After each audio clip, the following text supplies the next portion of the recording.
మీద ఆ బండ అంటది, నువ్వు నేను బండే, నీ జాతి నా జాతి ఒకటే.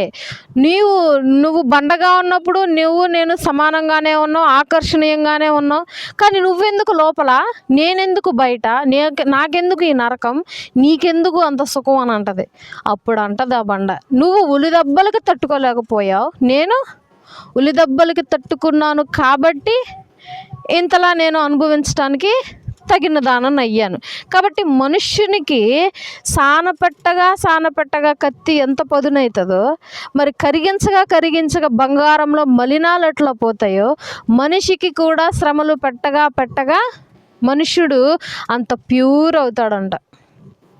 ఒక భక్తుడు చనిపోయే క్రమంలో మంచాన పడి ఉంటే, అయ్యా నువ్వు చాలా గొప్ప ప్రసంగికుడివి కదా, ఎన్నో పాటలు రాసావు, నీకెందుకు అయ్యా ఇంత కర్మ, మంచంలోనే చెయ్యాల్సి వస్తుంది కదా నీకన్నీ, మరి మంచాన పడిపోయాడు